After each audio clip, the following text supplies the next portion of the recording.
श्रीगुरुभ्यो नमः। श्रुतिस्मृतिपुराणानामालयं करुणालयं नमामि भगवत्पादं शङ्करं लोकशङ्करं शङ्करं शङ्कराचार्यं केशवं बादरायणं सूत्रभाष्यकृतौ वन्दे भगवन्तौ पुनः पुनः। ईश्वरो गुरुरात्मेति मूर्तिभेदविभागिने व्योमवद्व्याप्तदेहाय दक्षिणामूर्तये नमः। गुरुर्ब्रह्मा गुरुर्विष्णुर्गुरुर्देवो महेश्वरः गुरुः साक्षात् परं ब्रह्म तस्मै श्रीगुरवे नमः। श्रीगुरुभ्यो नमः। ओं तत्सत्।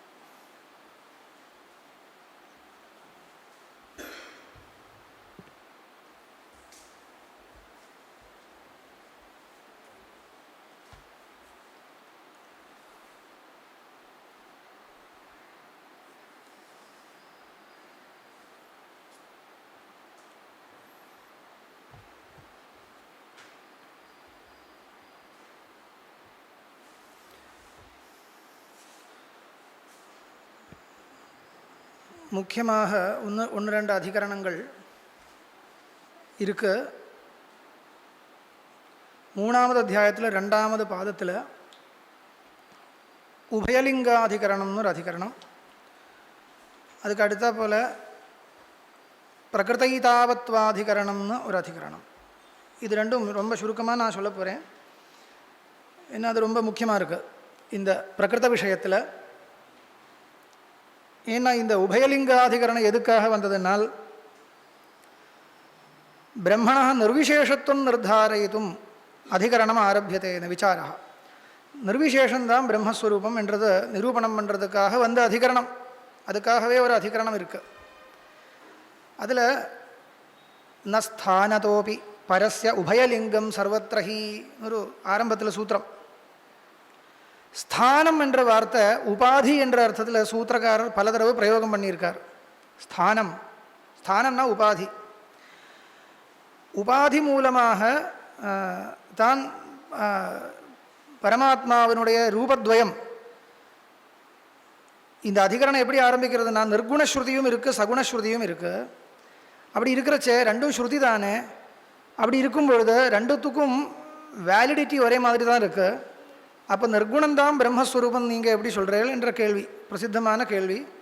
அதுக்கு பிரசித்தமாக எப்படி சமாதானம் சொல்கிறதுனால், உபனிஷத் பிரகரணத்தை ரெண்டாக பிரிச்சிருக்கு அத்வைத சம்பிரதாயத்தில், சகுணமும் நிர்குணமாகவும்.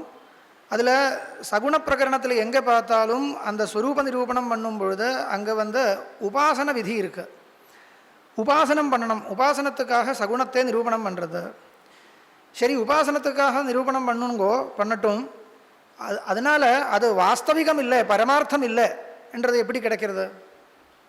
பரமார்த்தம் இல்லைன்னா வியாபகாரிகம்னு வச்சுக்கணும், சுக்தி ரூபியம் மாதிரி இல்லை. அதுவும் முதல்ல சொல்கிறேன், இந்த பரமாத்மாவினுடைய ஸ்வரூபத்தை சகுணஸ்வரூபத்தை சொல்கிறது சுக்தி ரூபியம் மாதிரி பிராதிபாசிகம் நினைக்காதீங்கோ. வியாபகாரிகம், வியாபகாரிகமான ஸ்வரூபம். இந்த உலகம் மாதிரி, உலகத்தினுடைய என்ன சத்தியத்துவமோ அப்பேற்பட்ட சத்தியத்துவம் ஒத்துண்டு தான் இருக்கும். ஆனால் பாரமார்த்திக சத்தியத்துவத்தை ஒத்துக்கலை. அது ஏன் எப்படி, அதுக்கு என்ன ஒரு பார்ஷியாலிட்டி ஏன் வந்ததுன்னு கேட்டால் ஒன்றும் இல்லை. விரோத பரிகாரம் பண்ணணும். சகுணஸ்ருதியும் இருக்குது நிர்குணஸ்ருதியும் இருக்குது. விரோத பரிகாரம் பண்ணுற சம்பிரதாயம் என்னென்னா, இந்த உபாசன பிரகரணத்தில் இருக்கிற ஸ்வரூபத்தை பாரமார்த்திகம்னு ஒத்துக்கலைன்னா கூட அந்த உபாசன விதிக்கு ஒன்றும் தகராறு கிடையாது.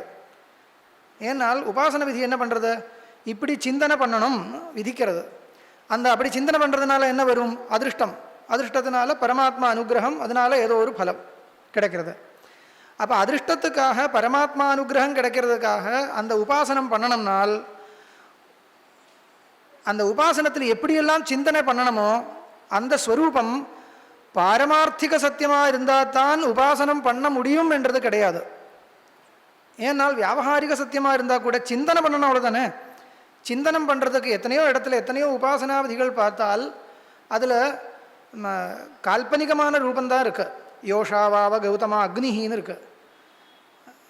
ஸ்திரீயை அக்னியாக சிந்தனம் பண்ணுறதுன்னு இருக்குது. ஸ்திரீ எப்படி அக்னியாக இருக்க முடியும்? இருக்க முடியாது, இருக்கணும்னு சொல்லவே இல்லை. அப்படி சிந்தனை பண்ணணும்னு. அதனால் உபாசனா விதீனாம் பிரவர்த்தகத்துவ நிர்வாகாய உபாசியஸ்ய ஸ்வரூபஸ்ய பாரமார்த்திகத்துவம் நாபேட்சியதேன்னு. ஆனால் தெரிஞ்சுக்கணும்னு வச்சுக்கோங்க, தெரிஞ்சுக்கிறதுனா ஒரே மாதிரி தான். இந்த வஸ்துவை கடமாக தெரிஞ்சுக்க முடியாது. சிந்தனை பண்ணலாம், ஜஸ்ட் இமேஜின் சொன்னால் இமேஜின் பண்ணலாம், இது கடமாக நினச்சி பாருங்க நினைக்கலாம். ஆனால் அப்படியே கிரகிக்கணும்னா முடியாது. தெரிஞ்சுக்கிறதுக்கு வாஸ்தவிகமான ரூபம் தேவைப்படுறது, சிந்தனை பண்ணுறதுக்கு வாஸ்தவிகமான ரூபம் இல்லாட்டாலும் பரவாயில்ல என்றதுனால உபாசனா விதிகள் ஆரோபிதமான ரூபத்தை வச்சுட்டு தான் பிரவர்த்திக்கிறது.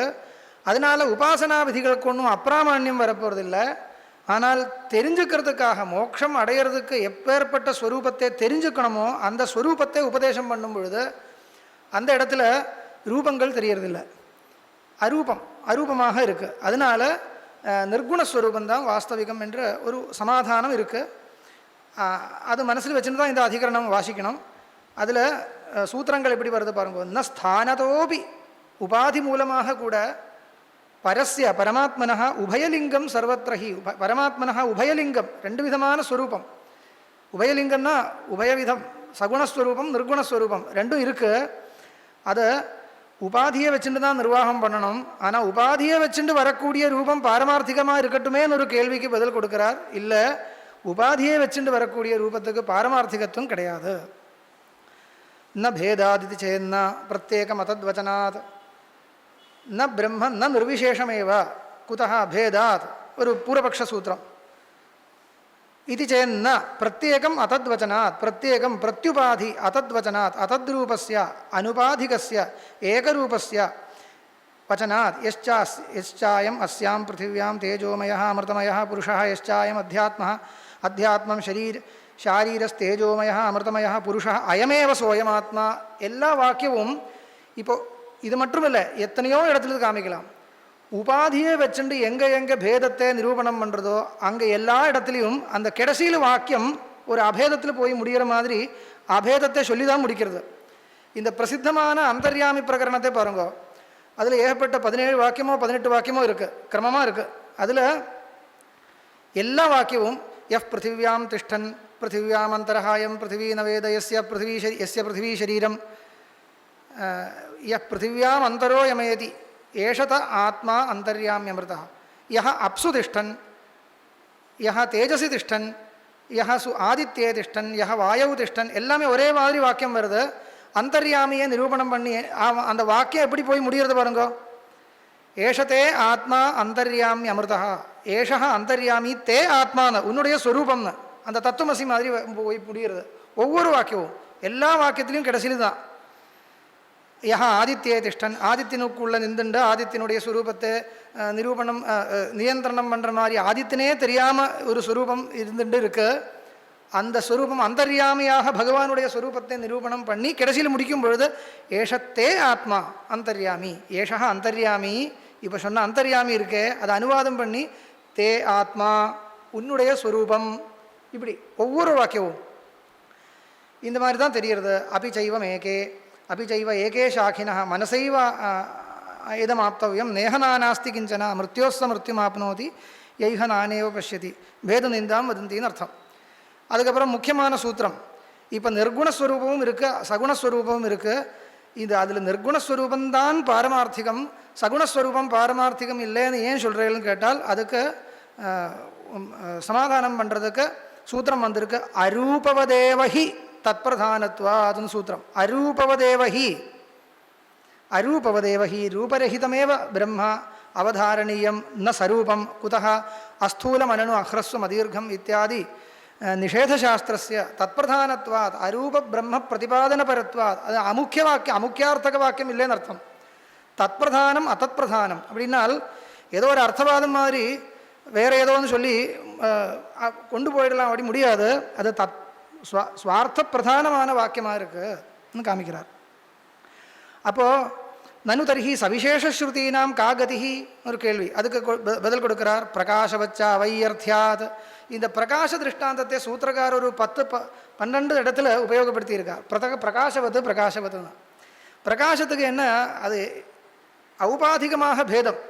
பிரகாசம் ஒரு இடத்துல இருக்கும் பொழுது ஒரு விதமாக தெரிகிறது, இன்னொரு இடத்துல இருக்கும் பொழுது வேறு விதமாக தெரிகிறது, பல கலரில் தெரிகிறது. பிரகாசம் ஒன்று. இது இப்போ நமக்கு எலக்ட்ரிசிட்டின்னு உதாரணம் கொடுக்கலாம். அந்த மாதிரி ஒரு உதாரணம் சூத்திரக்காரர் பிரகாசம்னு எடுத்துட்டு நிறைய இடத்துல இருக்குது. உபாதி நிமித்தமாக பேதத்தை சொல்ல வேண்டும்னு காமிக்கிறதுக்கு பிரகாசவச்ச அவையர்த்தியம். இன்னொரு சூத்திரம், நனு பிரம்மணः ஆகாரோ வாஸ்தவ ஏவ பவது கிமர்த்தம் ஆரோபவர்ணனம் ஒரு கேள்வி. ஆரோபம் எதுக்கு சொல்லணும்? வாஸ்தவிகமாகவே இருக்கட்டுமே. அதுக்கு பதில் கொடுக்குற சூத்திரம் ஆஹச்ச தன்மாத்திரம் சூத்திரம். இது ஆஹச்ச தன்மாத்திரம், ஸ்ருதி இல்லை சூத்திரம்.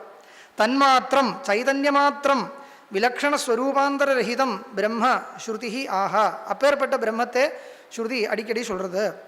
ச யதா சைந்தவகன அனந்தர அபாஹ்ய கிருத்ஸ்ன ரசகன ஏவ ஏவம் ஏவ ஏவம் வா அரே அயம் ஆத்மா அனந்தர அபாஹ்ய கிருத்ஸ்ன பிரஜானகன ஏவ சைதன்யமாத்திரஸ்வரூபமாக ஆத்ம தத்துவத்தை ஸ்ருதி காமிக்கிறது. தரிசயதி ச அதோ அப்படி ஸ்மரியதே. ஸ்மிருதியும் இருக்குது. அதாத நேதி நேதின்னு இருக்குது, நிஷேத ஸ்ருதி இருக்குன்னு ஸ்மிருதியும் இருக்குது. அதையேவச்ச உபமா சூரியகாதிபத்துன்னு, அதனால தான் சூரியனே வச்சுண்டு உபமை காமிக்கிறது ஸ்ருதி. ஸ்ருதியிலேயே இருக்குது. யதா ஹ்யயம் ஜோதிராத்மா விவஸ்வான் அப்போ பகுதா ஏகோனுகச்சன் ததா ஹ்யயம் சர்வபூதாந்தராத்மா ஜீவஹா.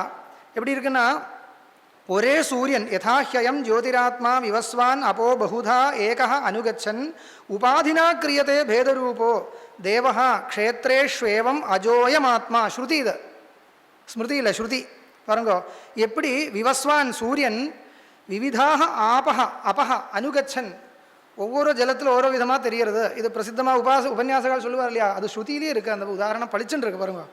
யதா ஹ்யயம் ஜோதிராத்மா விவஸ்வான் பின்னாக அபஹ பகுதா ஏகः அனுகச்சன், அது உதாரணமாக காமிச்சுண்டு அந்த மாதிரி இந்த ஆத்மா யார் ஜீவாத்மா கூட ஒன்றாகவே இருந்தாலும்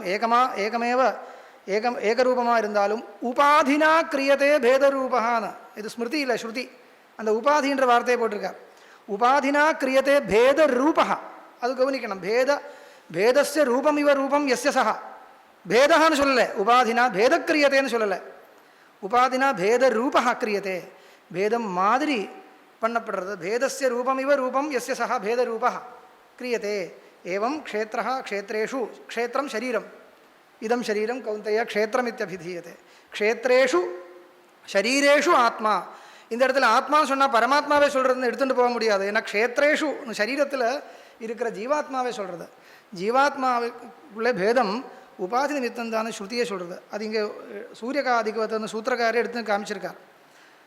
அதுக்கப்புறம் விருத்தி ஹ்ராச பாக்துவம் அந்தர்பாவாது உபயசாமஞ்சஸ்யாதேவம் முக்கியமான சூத்திரம். அதுலேயே என்ன சொல்கிறது, இந்த உபாதியில் இருக்கிற பேதங்களே வச்சுண்டு உபாதியில் இருக்கிற விசேஷங்கள் எல்லாம் இதில் தெரிகிறது.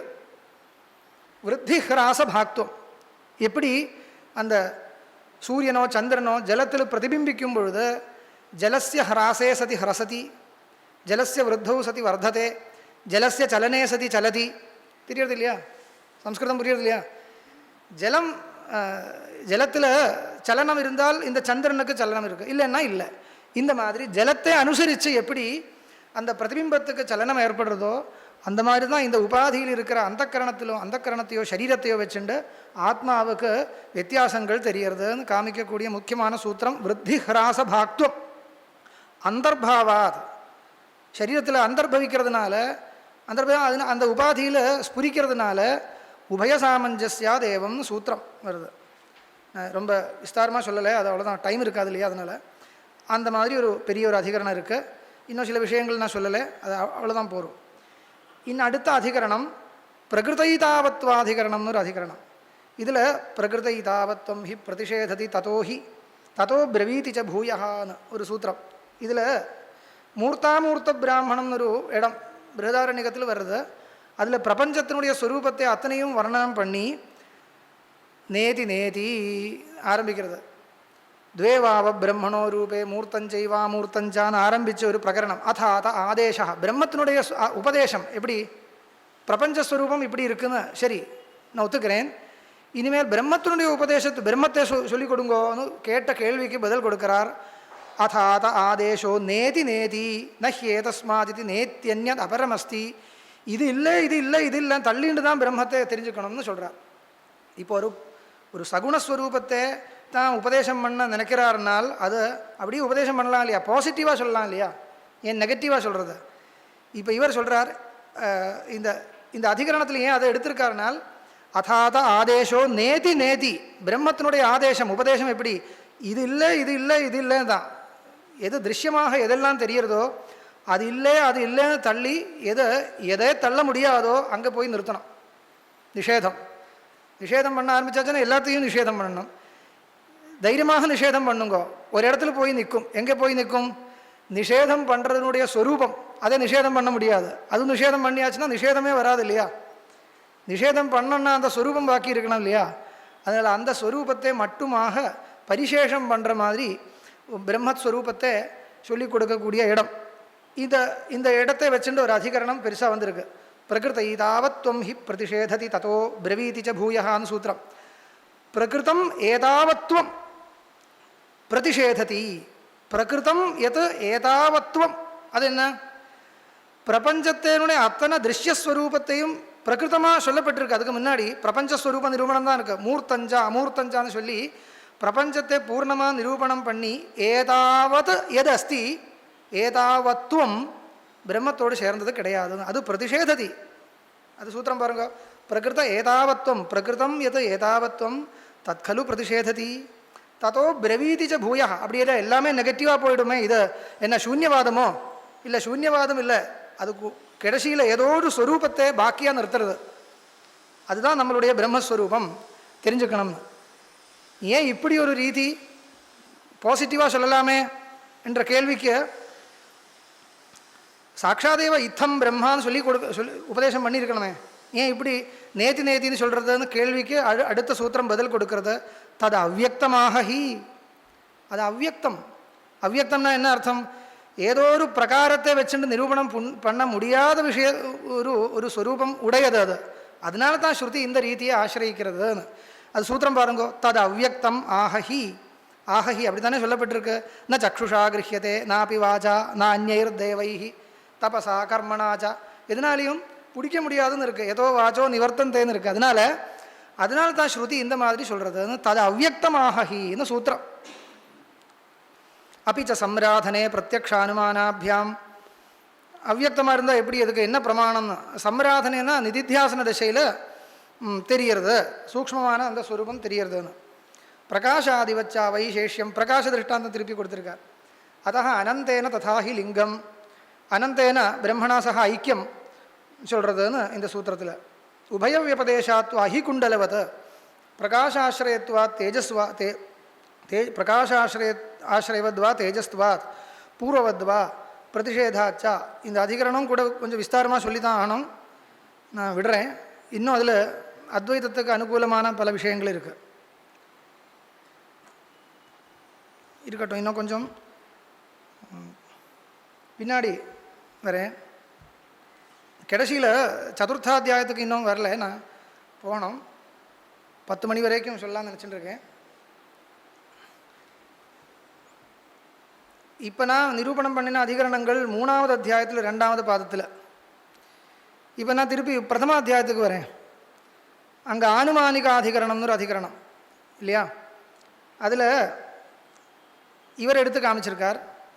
வததி இதி சேன் ந பிராஜ்ஞோஹி பிரகரணாதுன்னு ஒரு சூத்திரம். இதெல்லாம் சூச்சனம் பண்ணுறது தான். வததீதி. ஏன்னா இது இப்போ இந்த உபயலிங்காதிகரணம் மாதிரி இல்லை. உபயலிங்காதிகரணத்தில் எப்படி ஸ்பஷ்டமாக இருக்கோ சூத்திரங்கள், ஏன்னா அந்த அதிகரணம் அதுக்காகவே வந்தது. நிர்விசேஷ ஸ்வரூபத்தை நிரூபணம் பண்ணுறதுக்காகவே வந்த அதிகரணங்கள். அதனால் அந்த அதிகரணத்தில் இருக்கிற சூத்திரங்கள் எப்படி இருக்கோ அந்த மாதிரி வராது. இது சூச்சனம். அந்த சூச்சனங்கள் எப்படி கிடைக்கிறதுன்னு இவர் நிரூபணம் பண்ணியிருக்கார். அது காமிக்கிறேன். வததீதி சேன்ன பிராஜ்ஞோஹி பிரகரணாத் என்ற சூத்திரத்தில் பிராஜ்ஞ சப்தம் பரமாத்மபரமாக இவர் சூத்திரக்காரர் எடுத்திருக்கார், யூஸ் பண்ணியிருக்காருன்னு காமிக்கிறார். அது நமக்கு ஜீவபிரம்ம ஐக்கியத்துக்கு ஒரு சூச்சனம். பிராஜ்ஞ சப்தம் இருக்கு இல்லையா அந்த சூத்திரத்தில், வததீதி சேன்ன பிராஜ்ஞோஹி பிரகரணாத். இது யச்சேத் வாங் மனசி பிராஜ்ஞா. கட்டோபனிஷத்தில் யச்சேத் வாங் மனசி பிராஜ்ஞான்னு இருக்கு. இந்த இடத்துல பிராஜ்ஞ சப்தத்துக்கு ஜீவன் அர்த்தம்.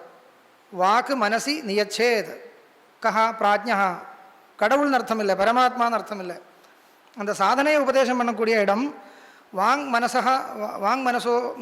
மனஸ் சம்யமம் சொல்லக்கூடிய இடத்துல பிராஜ்யஹான்னு இருக்குது ஸ்ருதியில். எச்சேது வாங் மனசி பிராஜ்யா என்ற இடத்துல பிராஜ்யபதம் ஜீவபரமாக இருக்கு. ஆனால் சூத்திரத்தில் எப்படி பிராஜ்யோஹி பிரகரணாத். இதில் எதுக்கு இந்த சூத்திரம் எதுக்கு வந்ததுனால் அசப்தம் அஸ்பர்ஷம் அரூபம் இத்தியத்திர அச்சேதன பிரதானம் எடுத்துக்கலாமே ஒரு கேள்விக்கு பதில் கொடுக்கறதுக்கு வந்தது. அசப்தம் அஸ்பர்ஷம் அரூபம் அவ்வியம் அச்சேதன பிரதானம் கூட அப்படி தானே இருக்கு, அதுவும் எடுத்துக்கலாமே என்ற ஒரு கேள்விக்கு பதிலாக இந்த சூத்திரம் வந்தது. அப்படி இல்லை, அச்சேதன பிரதானமப்பி ஸ்ருதிர் வததி இது சேன்னா வததி இது சேன்னா பிராஜ்யோஹி பிரகரணா. இது பரமாத்ம பிரகரணமாச்சே. பரமாத்ம பிரகரணம் பரமாத்மஸ்வரூபத்தை நிரூபணம் பண்ணக்கூடிய பிரகரணம் தானே இது. அதனால் இங்கே அச்சேதன பிரதானத்தை எடுத்துக்க முடியாதுன்றது காமிக்கிறதுக்காக வந்த சூத்திரம் வததீதி சேன்னா பிராஜ்யோஹி பிரகரணாத். நமக்கு இப்போ இங்கே என்ன தேவைப்படுறதுனால் பரமாத்ம பிரகரணம்னு காமிக்கிறதுக்கு பரமாத்மாஹி பிரகரணான்னு எழுதலாமே, இல்லைன்னா பிரம்மஹி பிரகரணான்னு எழுதலாமே. அதை எழுதாமல் பிராஜ்யஹான்னு வார்த்தை எடுத்திருக்கார். பிராஜ்யஹா என்ற வார்த்தை கடோபனிஷத்தில் எல்லா இடத்துலையும் ஜீவபரமாக பிரசித்தமாக இருக்குது. ஆனால் ஜீவபரமாக பிரசித்தமான அந்த சப்தத்தை பரமாத்மபரமாக சூத்திரக்காரர் பிரயோகம் பண்ணியிருக்கார். அது வச்சுட்டு இவர் கொஞ்சம் எழுதியிருக்கார். அதனால் நான் எடுத்து காமிச்சேன். அது மட்டும் இல்லை, இன்னும் அந்த ஆனுமானிகாதிகரணத்தில் திரயாணாமேவ சைவம் உபன்யாச பிரஷ்னஷ்சான்னு சூத்திரம் கடைசியில் திரயாணாமேவ சைவம் உபன்யாச பிரஷ்னஷ்சா. இதில் திரயாணம்னா என்ன, 3 கேள்வி தான் இருக்குது, 3 பதில் தான் இருக்குது. அதில் 3 கேள்வி 3 பதில், 3 விஷயத்தை தான் கேட்குறான் அந்த நச்சிகேதஸை. அதுக்கு தான் பதில் கொடுக்கறது. திரயாணாம் அது என்ன, அக்னி விஷயக பிரஷ்னம், ஜீவ விஷயக பிரஷ்னம், பரமாத்ம விஷயக பிரஷ்னம். இந்த மாதிரி 3 பிரஷ்னங்கள். ஜீவனை பற்றி கேட்குறான், அக்னியை பற்றி கேட்குறான், அக்னி வித்யா அதை கேட்குறான், அப்புறம் பரமாத்மாவை பற்றி கேட்குறான். இந்த மாதிரி 3 விதமான கேள்வி இருக்குது, 3 விதமான பதில் இருக்குது. அச்சேதன பிரதானத்தை பற்றி கேள்வியும் கிடையாது பதிலும் கிடையாதுன்னு சொல்லி அந்த அச்சேதன பிரதானவாதியே கண்டனம் பண்ணக்கூடிய அதிகரணம். இதில் இப்போ நம்ம சொல்ல வேண்டிய விஷயம் என்னென்னா, ஜீவபிரம்ம ஐக்கியத்தை ஒத்துக்க மாட்டேன்னால் இங்கே ஒரு கவலை இருக்கும். ஏன்னால் நச்சிகேதஸ் 3 பிரச்சனத்தை கேட்குறார். 3 பிரச்சனத்துக்கும் பதில் கொடுக்குறான்னு வச்சுக்கோங்க. 3 பிரச்சனம் என்ன, அக்னி பிரஷ்னம், ஜீவ பிரஷ்னம், பரமாத்மா பிரஷ்னம். இதுக்கு 3க்கும் பதில் கொடுக்குறார். இப்போது வரம் எத்தனை வரம் கேட்குறார், எத்தனை வரம் கொடுக்குறேன்னு எவன் சொல்லியிருக்கா, 3 வரம் இல்லையா. 3 வரம் தான் வரானாம். 3 வரம் 3 வரான் மிருணீஸ்வான்னு இருக்குது. 3 வரம் கொடுக்குறேன்னு. 3 வரம் 3 வரம்னா அதில் ஒரு வரம் என்ன, முதல் பிதிரு பிரீத்தி. அந்த பிதாவுக்கு மனசுக்கு கஷ்டம் இருக்கக்கூடாது. தன்னுடைய பிதா நீ அனுப்பியிருக்கானே எங்கள் யமலோகத்தில், அவருக்கு கஷ்டம் இருக்கக்கூடாதுன்னு முதல் வரம். இப்போ இந்த வரம் அப்போ அதில் ஒரு வரம், ஒன்று பிரீத்தி, இன்னொரு 2 கேள்வி. இப்படி தான் இருக்கணும். 3 வரத்துக்குள்ளே எல்லாமே அடங்கணும் இல்லையா. அப்படின்னா ஒரு வரம் என்ன, பிதிரு பிரீத்தி. இன்னொரு 2 வரம் என்ன, கேள்வி சந்தேகத்துக்கு நிவர்த்தி வரணும். அப்போ 2 கேள்வி தான் இவனுக்கிட்ட இருக்குது. 3 கேள்வி கேட்கறதுக்கு அதிகாரம் இல்லை. நச்சிகேதஸுக்கு கேள்வி கேட்கறதுக்கு அதிகாரம் இருக்குன்னா 2 கேள்வி தான் கேட்க முடியும். 3 கேள்வி கேட்கறதுக்கு அதிகாரம் இல்லை. ஏன்னா எல்லாமே சேர்த்து 3 வரம் தானே. அப்போ 2 கேள்வி தான் கேட்க முடியும். அப்போ இவன் 3 கேள்வி கேட்டிருக்கானே. அப்போ எப்படி 3 வரம் 3 கேள்வி ஒரு வரம், அப்படி 4 போயிடுத்து. அப்போ அந்த பிரதிஜ்ஞா பங்கம் வரும். அந்த பிரதிஜ்ஞா பங்கம் வராமல் இருக்கணும்னால் என்ன பண்ணணும், இவன் 2 கேள்வி தான் கேட்டிருக்கான்னு சொல்லணும்.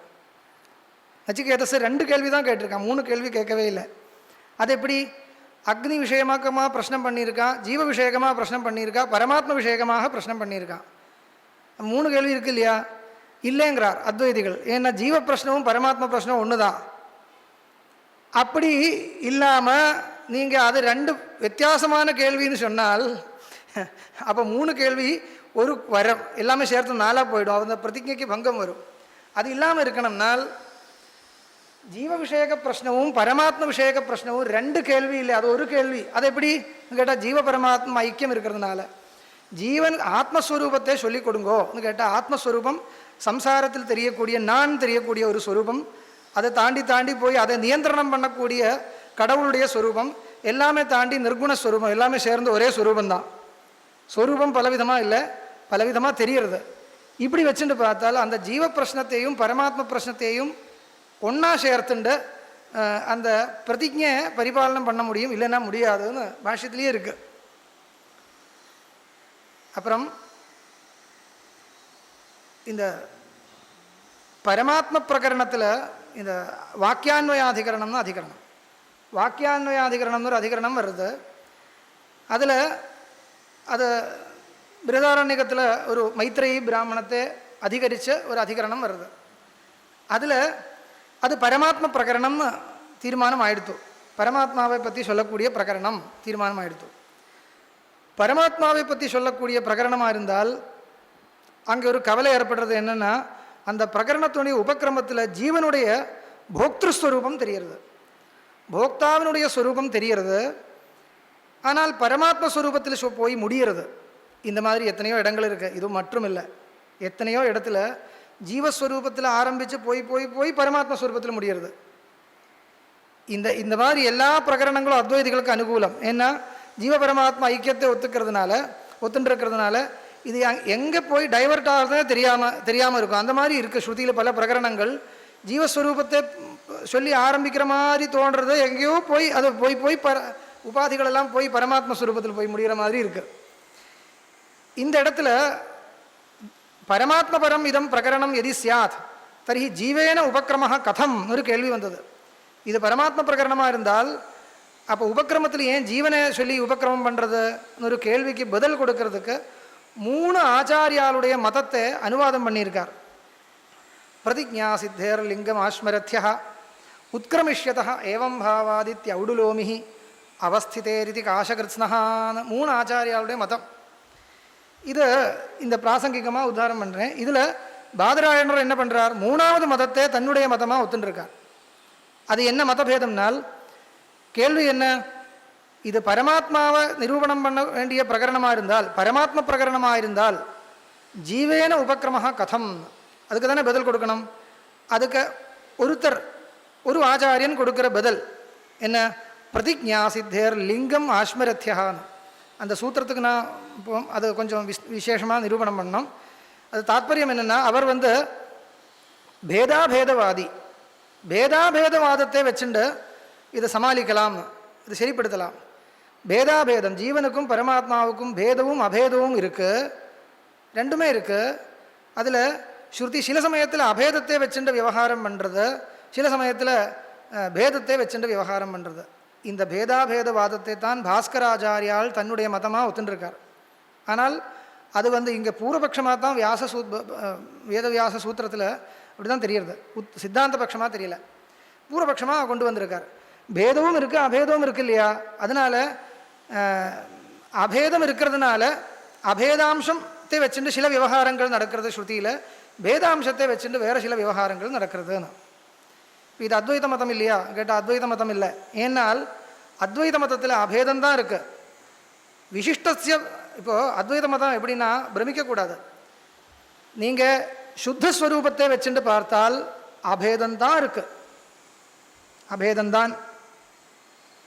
விசிஷ்டஸ்வரூபத்தை வச்சுட்டு பார்த்தால் பேதம்தான். ஏன்னா விசிஷ்டஸ்வரூபம் விசேஷண சகிதமாக இருக்கிறதுனால அதுக்கு பாரமார்த்திகத்துவம் கிடையாது. சம்சாரித்துவ விசிஷ்டா ஜீவா, சம்சார நியாமகத்துவ விசிஷ்டா பரமாத்மா. இது ரெண்டும் பேதாபேதமா இல்லை, பேதாபேதம் எங்கேயும் சொல்லலை, பேதாபேதம் இல்லை.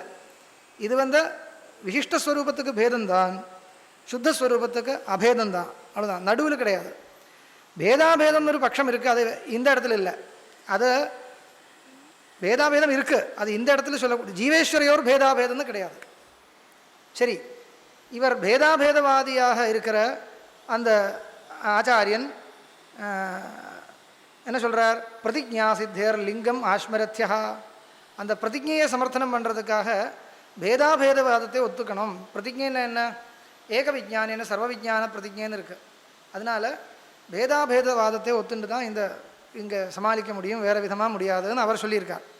அதுக்கப்புறம் உத்கிரமிஷ்யதா ஏவம் பாவாதித்ய உடுலோமிகின்னு ஒரு மதம். அவருடைய அபிப்பிராயம் என்னென்னா, அவரும் பேதாபேதவாதி தான். ஆனால் என்ன வித்தியாசம், சம்சார தசையில் பேதம், மோட்ச தசையில் அபேதம் அப்படி சொல்கிறார். அதுக்கு முன்னாடி சொன்னவர் எல்லா சமயத்திலையும் பேதாபேதம் இருக்குன்றார். யார்? ஆஷ்மரத்யன்.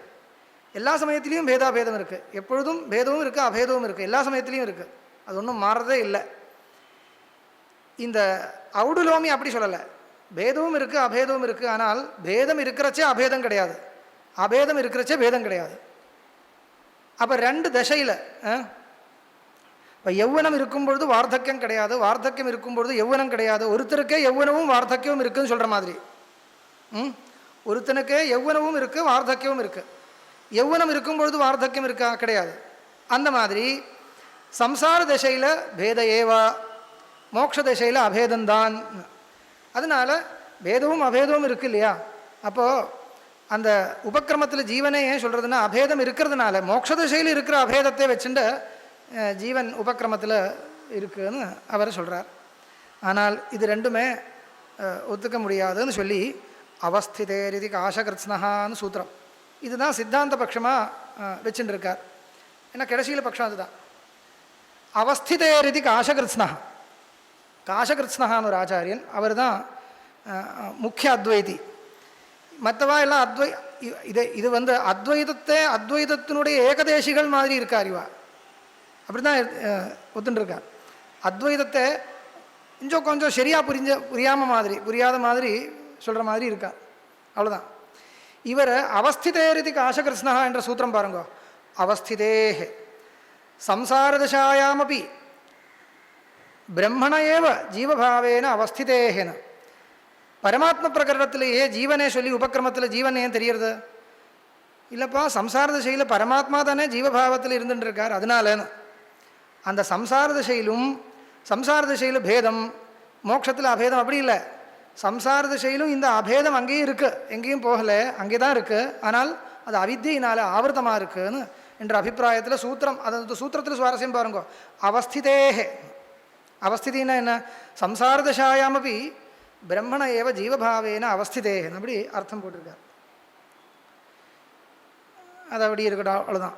அதுக்கு மேலே வியததிகரணம்னு ஒரு அதிகரணம். வியததிகரணம் இந்த அதிகரணத்தில் 2வது அத்தியாயத்தில் வருது, 3வது பாதத்தில்.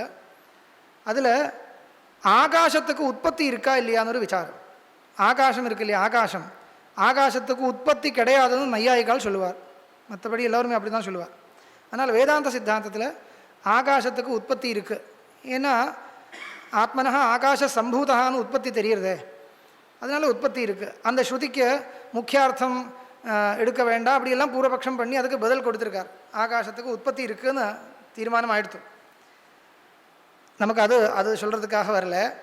அங்கே ஒரு சூத்திரம், யாவத் விகாரந்து விபாகோ லோகவத்துன்னு ஒரு சூத்திரம்.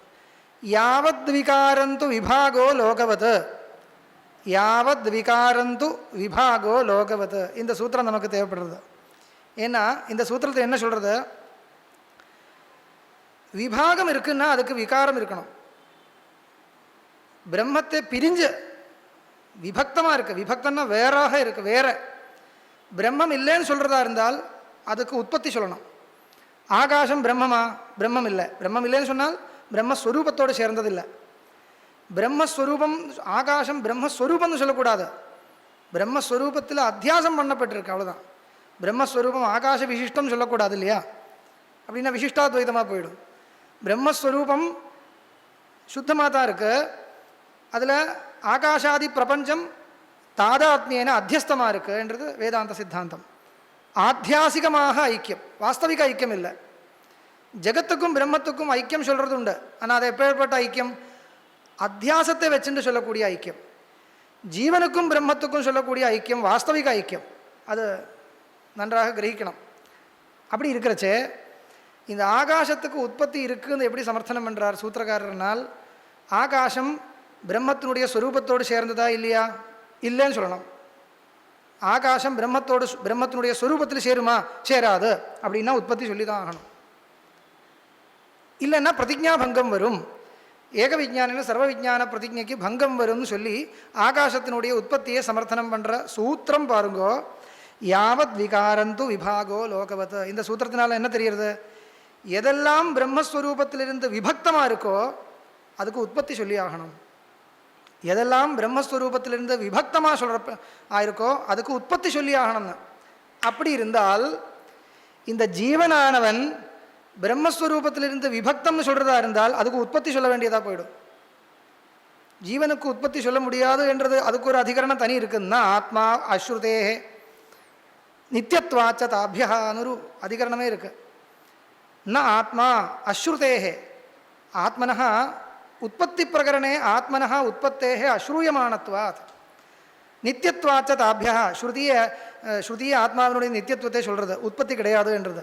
ந ஜாயத்தே மிரியத்தே வா கதாச்சித் ஸ்ருதி இருக்கிறதுனால ஆத்மாவுக்கு உற்பத்தி கிடையாது என்றது பிரசித்தமான விஷயம். ஆத்மாவுக்கு உற்பத்தி இருந்தால் கிருதஹான அகிருதாபியாகம பிரசங்கான் இவாளும் தார்க்கிகாலும் சொல்லுவார். அதனால் இங்கே வந்து என்ன பேதவாதிகளுக்கு என்ன கிளேசம்னால் ஜீவாத்மா வேறேன்னு சொன்னால் அது விபக்தமாகிடுது இல்லையா, உற்பத்தி சொல்ல வேண்டியதாக போயிடும். அப்படி தான் சூத்திரக்காரர் யுக்தி சொல்லியிருக்கார். நமக்கு கஷ்டம் இல்லை. ஏன்னால் அந்த ஜீவன் என்றது உபாதிகளை விட்டு பார்த்தால் ஸ்வரூபம் இதோடு சேர்ந்தது தான், விபக்தமாக இல்லை. விபக்தமாக இல்லை. அது விபக்தமான ஒரு பதார்த்தமாக இருந்தால் உற்பத்தி சொல்லணும். அப்பேற்பட்ட சூத்திரம். அதுக்குனால அது அந்த சூத்திரம் அத்வைதிகளுக்கு அனுகூலமாக இருக்குது. பிரதிஜா அஹானிஹி அவ்யதிரேகः. பிரதிஜா அஹானிஹி இत्यत्र அவ்யதிரேகே ஆமாம், பிரதிஜா ஏக விஜானின சர்வ விஜான பிரதிஜான்னு இருக்குது. ஒன்று தெரிஞ்சுட்டா எல்லாமே தெரிஞ்சு போயிடுங்க. அதுக்கு என்ன அர்த்தம்னு பெரிய விசாரம். பிரதிஜா ஏக விஜானின சர்வ விஜான பிரதிஜைக்கு என்ன அர்த்தம்? அந்த பிரதிஜைக்கு முக்கியார்த்தம் கொண்டு வரணும்னால் அத்வைதவாதத்தை ஒத்துக்கணும்ன்றது பெரிய வாக்கியார்த்த விஷயமா இருக்குது. இது எல்லாமே நான் சொல்கிறது என்ன, அது ஒரு எக்ஸாம்பிள் காமிக்கிறது மட்டும்தான். இதெல்லாம் நிரூபணம் பண்ணணும்னா ஒவ்வொரு விஷயத்தை எடுத்துட்டு ஒவ்வொரு வாக்கியார்த்தமாக சொல்ல வேண்டிய விஷயங்கள் எல்லாமே. அதில் இந்த பிரதிஜையை எப்படி நிரூபணம் பண்ணுறதுனால் ஏக விஜானம் எல்லாமே பிரம்மத்தோடு சேர்க்கணும். விசிஷ்டாத்வைதிகளும் சேர்க்கிறார், அத்வைதிகளும் சேர்க்கிறார். ஏன்னா விசிஷ்டம் அத்வைதம் சொல்கிறார் இல்லையா, விசிஷ்டஸ்ய அத்வைதம் விசிஷ்டாத்வைதம். மாத்வால் சேர்க்கலை, பிரம்மத்தை தனியாக வச்சுருக்கார், ஜெகத்தை தனியாக வச்சுருக்கார். உபாதான உபாதேய பாவம் சொல்லவே இல்லை. இவர் சைவ அத்வைதத்திலையும் வைஷ்ணவ அத்வைதத்திலையும் என்ன சொல்கிறார், அதை பிரம்மத்தோடு சேர்த்துருக்கார், பிரபஞ்சத்தை தனியாக வச்சுக்கலை. மாத்வால் தனியாக வச்சுருக்கார், அத்தியந்த பேதம் சொல்லி தனியாக வச்சுருக்கார். அதை தனியாக வச்சுக்க முடியவே முடியாது. எப்படியாவது சேர்த்து தான் ஆகணும். அது விசிஷ்டமாக சேர்க்கிறதா சுத்தமாக சேர்த்துட்டு இதை மித்யாத்வம் சொல்கிறதா, அவ்வளோதான் வித்தியாசம். மித்யாத்வம் சொல்லாமல் விசிஷ்டம் ஏகம் சொல்கிறதா இருந்தால் விசிஷ்ட அத்வைதம். மித்யாத்வம் சொல்லி இந்த பிரம்மஸ்வரூபத்தை சுத்தமாக வச்சுண்டு விசேஷணங்கள் எல்லாம் மித்தியன்னு சொல்கிறது அத்வைதம். இதுதான் வித்தியாசம். அப்போது என்ன சொல்ல வந்தேன், அந்த பிரதிஜா சித்தி வரணும்னா அந்த பிரதிஜையை நிரூபணம் பண்ணணும்னா எப்படியாவது ஏக விஜானின சர்வம் விஜாதம் பவதின்னு சொல்லணும்னா ஒன்று தான் இருக்கணும். அது விசிஷ்டமாக ஒன்றா வச்சுக்கணுமா சுத்தமாக வச்சுக்கணுமா தான் விவாதம். அது அங்கே தான் அந்ததோகத்துவ விசாரக்கர்த்தவியா, அவ்வளோதான். ஏன்னால் இப்போ அத்வைதிகள் எப்படி சேர்க்கிறார், ஜீவஸ்வரூபம்னு தனியாக ஒன்று தெரியறது, பிரபஞ்சம்னு தனியாக தெரியறது. பிரபஞ்சம் வந்து மித்தியன்றதுனால பரமார்த்த சத்தியம் இல்லைன்னு அப்படியே அது கேன்சல் பண்ணுறது. ஜீவஸ்வரூபம்னா என்ன, ஜீவனை நிரூபணம் பண்ணும்பொழுது அதில் விசேஷணங்கள் எல்லாம் ஜெகத்தோடு சேர்ந்தது. விசேஷணங்கள் எல்லாம் போச்சுன்னா ஸ்வரூபம் பாக்கி தான் இருக்குது, அது பிரம்மத்தோடு சேர்ந்தது. அதனால் எல்லாமே ஒன்று, ஏகமேவ அத்விதீயம். இல்லைன்னா ஏகமேவ அத்விதீயம் என்ற ஸ்ருதிக்கு அர்த்தமே இல்லாமல் போயிடும். ஏகமேவ அத்விதீயம் என்ற ஸ்ருதிக்கு அர்த்தம் சொல்லணும்னால் இந்த மாதிரி ஏதோ ஒன்று சொல்லி தான் ஆகணும், வேறு வழியில். அது மித்யாத்வவாதமோ வேறு ஏதாவது ஒரு சாதாரணமாக அது சொல்ல முடியாது. நார்மலாக அந்த ஸ்ருதிக்கு அர்த்தம் சொல்ல முடியாது. ஏதோ ஒன்று கொஞ்சம் வித்தியாசமாக ஒரு கல்பனை இருந்து தான் ஆகணும். இல்லைன்னா அந்த ஸ்ருதிக்கு ஒன்றும் அர்த்தம் இல்லாமல் போயிடும். அது எல்லோரும் கவனிக்க வேண்டிய விஷயம். இன்னொன்று இவர் எடுத்து காட்டுறார், அசம்பவஸ்து சதக அனுபபத்தேன்னு ஒரு அதிகரணம். இதில் பிரம்மத்துக்கு உற்பத்தி கிடையாதுன்னு சொல்கிற அதிகரணம், பரமாத்மாவுக்கு உற்பத்தி கிடையாதுன்னு. இவர் எதுக்கு அது எடுத்திருக்காருன்னா, பரமாத்மாவே சொல்கிறதுக்கு சத்துன்னு ஒரு வார்த்தை உபயோகப்படுத்தியிருக்கார் சூத்திரக்காரர். சத் சதஹா உற்பத்திர் நாஸ்தி. அந்த பரமாத்மபரமாக உபபதம் இல்லாமல் சத்பதத்தை பிரயோகம் பண்ணியிருக்கார். எப்படி ஆரம்பத்தில் பிரம்மபதம் இருக்கோ, அந்த பிரம்மா என்ற அர்த்தத்தில் சத்துன்னு வார்த்தை ஸ்ருதியிலேயே இருக்கு. சதேவ சௌமியதம் அக்ராசி, இதில் ஒன்றும் ஆச்சரியம் இல்லை. ஆனால் சூத்திரக்காரரும் அந்த சத்பதத்தை உபயோகப்படுத்தி இருக்கார் பிரம்மம் என்ற அர்த்தத்தில். அது எப்போ சரியாக வரும் கேட்டால், அந்த பிரம்மஸ்வரூபத்தை தவிர்த்து வேற எல்லாமே அசத்தாக இருந்தால் தான் சரியாக வரும். சத்பின்னமாக இருக்கணும்.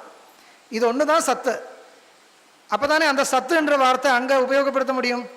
ஒரு எல்லாமே இதுவும் சத்து, அதுவும் சத்து, அதுவும் சத்து, எல்லாமே சத்தாக இருந்தால் பிரம்மஸ்வரூபத்தை மட்டும் மனசில் வச்சுட்டு சத்துன்னு வார்த்தை போட முடியுமா? ஆனால் சூத்திரக்காரர் தைரியமாக போடுறார் சத்துன்னு. அதனால தெரியறது பாக்கி எல்லாமே சத்பின்னம் தெரியறதுன்னு இவர் எடுத்து காமிக்கிறார். இன்னும் உத்கிராந்தி அதிகரணம்னு உத்கிராந்தி கத்தி அதிகரணம்னு இருக்கு. இதெல்லாம் விசேஷமாக சொன்னால் தான், இந்த சுருக்கமாக சொன்னால் ஒன்றும் புரிஞ்சிக்கவே முடியாது. நான் ஏதோ சங்கேபமாக சொல்லிட்டு போயிட்டு இருக்கேன். உத்கிராந்தி கத்தி அதிகரணம் நீங்கள் அப்புறம் பாருங்கோ. அதில் தத்குணசாரத்வாத்து தத்விபதேச பிராஜ்ஞவதன்னு ஒரு முக்கியமான சூத்திரம் அத்வைதிகளுக்கு. இதுதான் சித்தாந்த சூத்திரமாக வச்சுட்டுருக்கு. வச்சுட்டுருக்குன்னு இல்லை, ஏன் வச்சுட்டுருக்குன்னு ஏன் வாயில் வந்ததுனால், பரபட்சத்தில் ஆரம்பத்திலிருந்தே சித்தாந்தம். இது அப்படி இல்லை. எங்களுக்கு என்ன அபிப்பிராயம்னால், இதுதான் சித்தாந்த சூத்திரம். ஏன்னா இந்த வரைக்கும் துஷப்தம் கிடையாது. சூத்திரக்காரருக்கு ஒரு பద్ధதி இருக்குது, பிரம்மசூத்திரத்தில் விசேஷமாக தெரிகிறது. சித்தாந்த சூத்திரத்தில் துஷப்தம் வரும் பூர்வபக்ஷ சூத்திரம் இருந்தால், இல்லைன்னா வராது. பூர்வபக்ஷ சூத்திரம் இருந்ததுக்கப்புறம் சித்தாந்த சூத்திரம் இருந்தால், எங்கேயாவது ஒரு இடத்துல ஒன்று ரெண்டு இடத்துல விபச்சாரம் இருக்கா தெரியாது, ஆனால் முக்கால்வாசி இருக்குது. இன்னும் கொஞ்சம் ஆராய்ச்சி பண்ணி பார்க்கணும். துஷப்தம் இருக்குது எல்லா இடத்துலையும். சூத்திரத்தில் தூன்னு இருக்குது. இந்த அதிகரணத்தில் இந்த வரைக்கும் துஷப்தம் வரல, இங்கே தான் வந்திருக்கு. தத்குணசாரத்வா து தத்விபதேச பிராஜ்ஞவத. எல்லா இடத்துலையும் துஷப்தஸ்து பூர்வபக்ஷ வியாவிருத்தியர்த்தா. இங்கே ஆரம்பித்து தான் சித்தாந்த சூத்திரம் தெரிவிக்கிறதுக்கு சூத்திரக்காரருடைய ஒரு ஸ்டைல் அது. அதனால் இதுதான் சித்தாந்த சூத்திரம் தெரிஞ்சு போச்சுன்னா அதுக்கு முன்னாடி இருக்கிறதெல்லாம் பூர்வபக்ஷ சூத்திரம் தெரியுது. அதனால தான் அத்வைதிகள் என்ன பண்ணுறார், இந்த அதிகரணம் ஜீவாத்மாவினுடைய பரிமாணம் என்ன, அணுவா விபுவான்னு நிரூபணம் பண்ணக்கூடிய அதிகரணம். அணுன்னு பூர்வபக்ஷம், விபுன்னு சித்தாந்தம். வைஷ்ணவ மதத்தில் அணுன்னு சித்தாந்தம், விபுன்னு பூர்வபக்ஷம். விபரீதமாக இருக்கும். அதனால் ஜீவாத்மா அணுன்னு அத்வைதிகளை தவிர்த்து மற்றபடி எல்லா வேதாந்தத்திலையும் ஜீவாத்மா அணு. ஆனால் மற்ற தரிசனங்களும் எல்லா தரிசனத்திலையும் ஜீவாத்மா விபு. நியாயமோ வைசேஷிகமோ மீமாம்சையோ சாங்கியமோ யோகமோ எல்லாத்துலேயும் எல்லா பட்சத்திலையும் ஜீவாத்மா விபு. ஆனால் அத்வைதிகளுக்கும் ஜீவாத்மா விபு. வியாபகாரிகமாகவே விபுவாக இருக்கு, விபு பரிமாணமாக இருக்கு. ஆனால் மற்ற வேதாந்திகளுக்கு எல்லா வேதாந்தத்திலையும், மற்ற துவைதமோ விசிஷ்டாத்வைதமோ எல்லாத்துலேயும், ஸ்ரீகண்ட மதத்திலையும் எல்லாத்துலேயும் ஜீவாத்மா அணு, அந்த ஒரு கலகம் இருக்கு. அப்போது இதெல்லாம் நீங்கள் ஒரு ரிசர்ச் மென்டாலிட்டியில் கிரகிக்கணும், அவ்வளோதான்.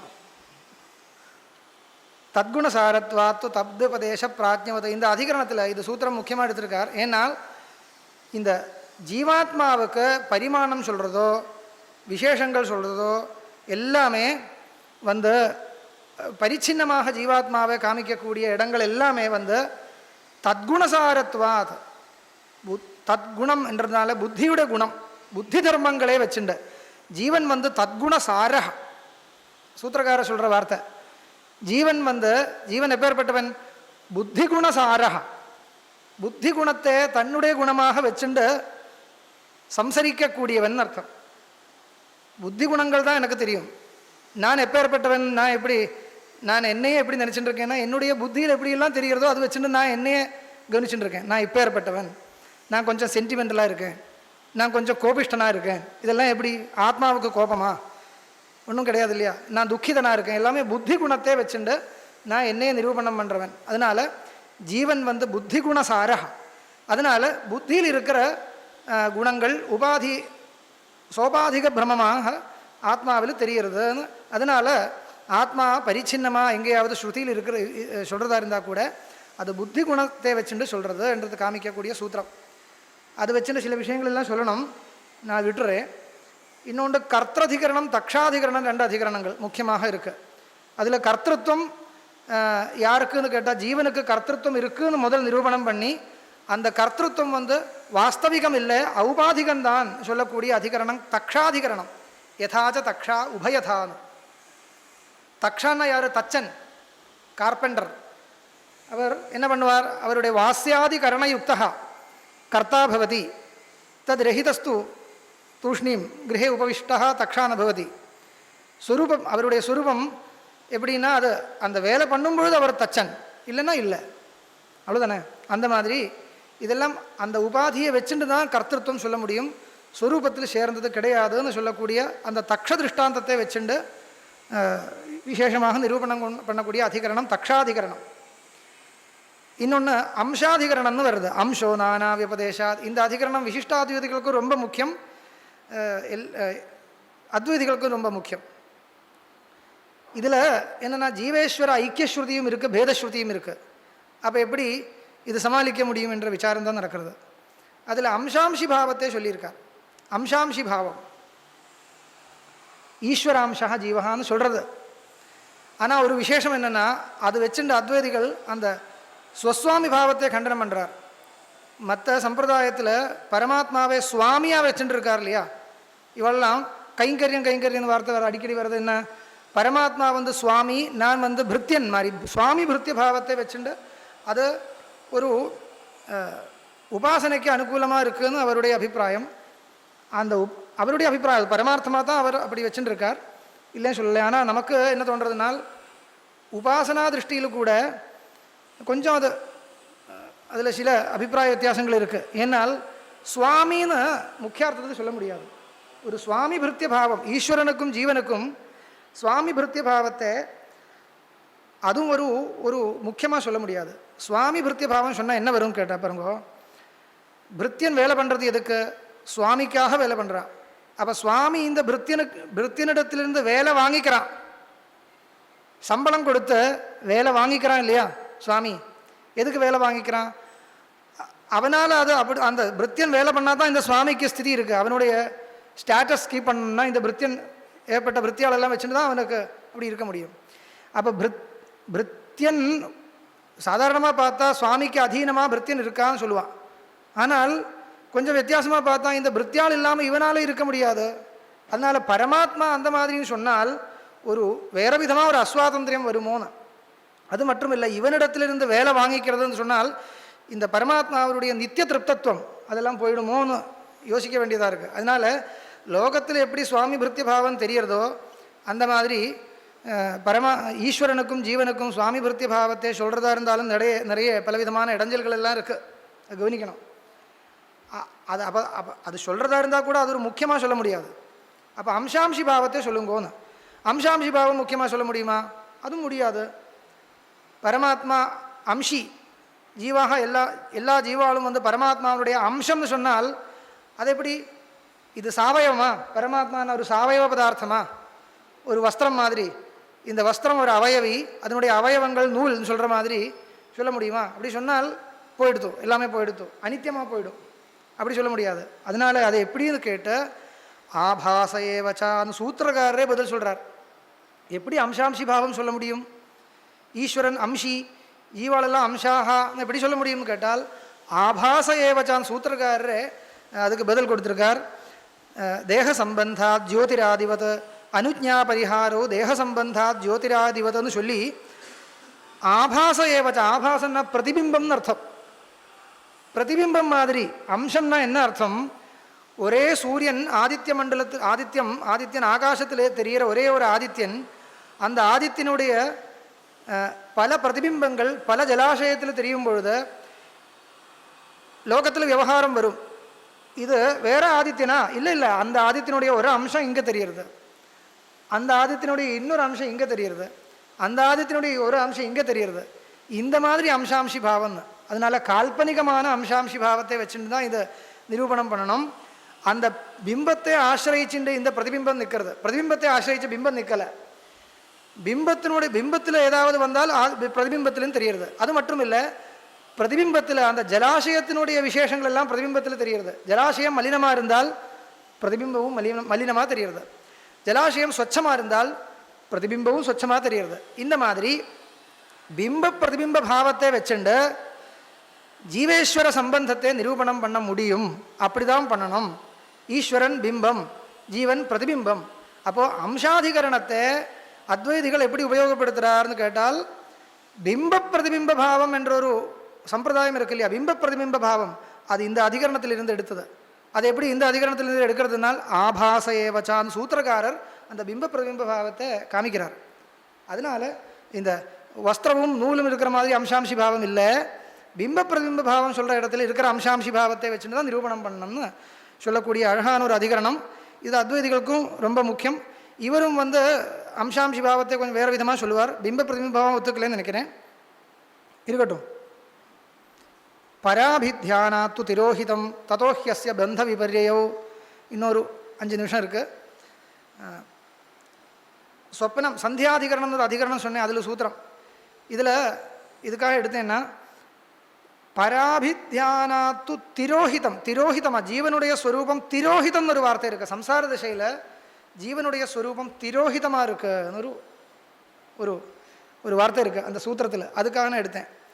திரோஹிதமாக இருக்குன்னா என்ன அர்த்தம்? திரோஹிதமானா இருக்குது, ஆனால் மறைஞ்சிருக்குன்னு அர்த்தம். மறைஞ்சிருக்குன்னு தானே அர்த்தம்.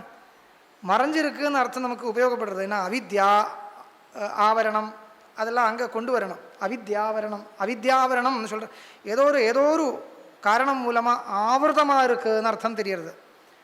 அது அந்த சூத்திரம் அதுக்கு அனுகூலமாக இருக்குது. திரோஹிதம்னு ததோஹ்யஸ்ய பந்த விபர்யௌ. எந்த வரைக்கும் அது திரோஹிதமாக இருக்கோ அந்த வரைக்கும் பந்தம். எப்போ அது அந்த திரோதானம் போய் அந்த ஸ்வரூபம் வெளியில் வர்றதோ அதோட மோட்சம். சரி இருக்கட்டும், அது நமக்கும் சம்மதம்தான். மற்றவா கூட சொல்லுவாங்க, ஜீவஸ்வரூபம் திரோஹிதமாக இருக்குது சம்சார திசையில்ன்றது எல்லா வேதாந்திகளுக்கும் சம்மதம். அது புரிஞ்சுக்கோங்க. அத்வைதிகளுக்கு மட்டும் இல்லை, அவளும் சொல்லுவாங்க. இந்த சூத்திரத்துக்கு இப்படி தான் அர்த்தம் பண்ணுவாங்க. திரோஹிதமாக இருக்குது, கர்மா மூலமாக திரோஹிதமாக இருக்குதுன்னு சொல்லுவாங்க. கர்மபந்தம் போயிடுத்துன்னா வெளியில் வரும். வெளியில் வரணும்னா என்ன பண்ணணும்? பராபித்யானாத், பரமாத்மா நிதித்தியாசனம் பண்ணணும்னு அர்த்தம். பரமாத்மா நிதித்தியாசனத்தினால என்ன வரும்? இது வெளியில் வரும். அது எப்படி? பரமாத்மா இன்னொருத்தராக இருந்தால் அவரே தியானம் பண்ணுறதுனால என்னுடைய ஸ்வரூபம் எப்படி வெளியில் வரும் கேட்டால், வேதவாதிகளுக்கு என்ன சொல்லணும்? பரமாத்மாவை தியானம் பண்ணுறதுனால அவருடைய அனுகிரகம் கிடைக்கும். அவருடைய அனுகிரகத்தினால உன்னுடைய கர்மபந்தங்கள் எல்லாம் போயிடும். அதனால் உன்னுடைய ஸ்வரூபம் வெளியில் வரும்னு சொல்லணும். அத்வைதிகளுக்கு அந்த கஷ்டம் இல்லை. ஏன்னா அந்த அபித்தியானம் பண்ண வேண்டிய எதை அபித்தியானம் பண்ணுறதோ அதுதான் என்னுடைய ஸ்வரூபமாக இருக்கிறதுனால இது நடுவில் ஒரு அதிருஷ்ட வியாபாரம் தேவையில்லை, அனுகிரகமோ அது ஒன்றும் தேவையில்லை. அந்த ஆவரண நிவர்த்தி மட்டும்தான் வேணும். அது நடுவில் பரமாத்மாவுடைய அனுகிரகம், அது அனுகிரகம் தேவையில்லைன்னு சொல்லலை, அனுகிரகம் தேவைப்படுறது. ஆனால் இந்த திரோதான நிவர்த்தி இருக்கே, திரோதான நிவர்த்தி ஞானத்தினால மட்டும் சாத்தியமான விஷயம். அது லோகத்திலிருந்து தெரிகிறது. ஒரு அவித்யா திரோதானத்துக்கு நிவர்த்தி வரணும்னால் அது ஞானத்தினால தான் வரும். வேற ஒன்றும் ஞானம் கிடைக்கிறதுக்கு அனுகிரகம் தேவைப்படுறது. அனுகிரகம் தேவைப்படுறது, ஸ்ருதி விசாரம் தேவைப்படுறது, சாஸ்திரஜானம் தேவைப்படுறது, எல்லாமே தேவைப்படுறது. பரமாத்மா அனுகிரகம் நமக்கு தேவையில்லைன்னு அத்வைதிகள் சொல்ல மாட்டார். ஆனால் அதனுடைய ஸ்தானம் எங்கேன்னு கேட்டால், ஞானம் வந்ததுக்கு அப்புறம் ஒரு அனுகிரகம் கிடையாது, ஞானம் வர்றதுக்கு முன்னாடி அனுகிரகம் தேவைப்படுறது. ஞானம் வந்துருத்துனால் அந்த ஆச்சாதனம் அப்படியே போயிடுறது, ஸ்வரூபம் வெளியில் வருது. அது அந்த அதிகரணத்திலிருந்து தெரியறது.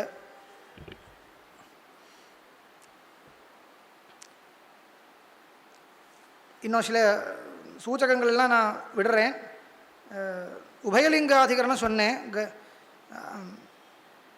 ஆத்மேதி து உபகச்சந்தி கிராஹயந்தி ச, முக்கியமான அதிகரணம் 4th ஆத்மேதி து உபகச்சந்தி கிராஹயந்தி ச. ஈஸ்வர தியானம் சகுண தியானமாக இருந்தால் கூட அது எப்படி பண்ணணும் என்றது சொல்லக்கூடிய அதிகரணம் ஆத்மேதி து உபகச்சந்தி கிராஹயந்தி ச. அகம்னு தியானம் பண்ணணும்னு அதிகரணத்திலேயே சொல்கிறார். சகுணஸ்வரூபத்தை, சகுணோபாசனங்கள், ஏகப்பட்ட சகுணோபாசனங்கள், சாண்டில்ய வித்தியோ தஹர வித்தியோ இப்பேற்பட்ட ஏகப்பட்ட உபாசனங்கள் உபனிஷத்தில் இருக்குது. இந்த உபனிஷத்தில் பரமாத்ம தியானத்தை உபாசனையை விதிக்கிறது. எப்பேற்பட்ட பரமாத்மா? சகுண பரமாத்மா. சகுண பரமாத்மாவினுடைய தியானத்தை விதிக்கக்கூடிய அதிகரணங்கள் இடங்கள் உபனிஷத்தில் இருக்குது. அந்த இடத்துல சொல்லக்கூடிய உபாசனங்கள் எல்லாம் எப்படி பண்ணணும்னு கேட்டால், ஆத்மா நான் தான், அகம் திருஷ்டி கர்த்தவியா. இதுக்கு என்ன பேர்? அகங்கிரகோபாசனம்னு. அகம்னு திருஷ்டி பண்ணணும்னு. இப்போ ஏற்பட்ட சர்வஜா சர்வகர்மா சர்வகாம சர்வகந்த சர்வரசா அப்பேற்பட்ட எந்த பரமாத்மா இருக்கோ அவர் நான் தான் என்கிற விதத்தில் திருஷ்டி வச்சுட்டு உபாசனை பண்ணணும்னு. அந்த உபாசனத்தை இப்படி பண்ணணும்னு நிர்தேசம் பண்ணக்கூடிய அதிகரணம் ஆத்மேதி து உபகச்சந்தின்னு. இதில் என்ன ஒரு கௌதுகம்னால், இந்த அதிகரணத்துக்கு இப்படி தான் ராமானுஜரும் ஒத்துருக்கார் அர்த்தம். அகங்கிரகோபாசனம்னு வச்சுட்டுருக்கு. அகம் திருஷ்டி பண்ணணும்னு அவர் ஒத்துருக்கார், அவரும் ஒத்துருக்கார். ஆனால் அகம் வேறே, அவர் வேறே. ஆனால் உபாசனைக்காக பண்ணலாம்னு. ஏன் உபாசனைக்காக பண்ணுறது? கிராகயந்திச்சான் சூத்திரக்காரே சொல்கிறாரு. சும்மா அப்படி பண்ணணும்னு சொல்லவே இல்லை. கிராகயந்தி அகம்னு சொல்லக்கூடிய ஜீவாத்மா உண்மையாக பார்த்தால் பரமாத்மா தானே என்றது தத்துவமசின்னு ஸ்ருதிகள் இருக்கிறதுனால ஒன்றும் கவலைப்பட வேண்டாம்.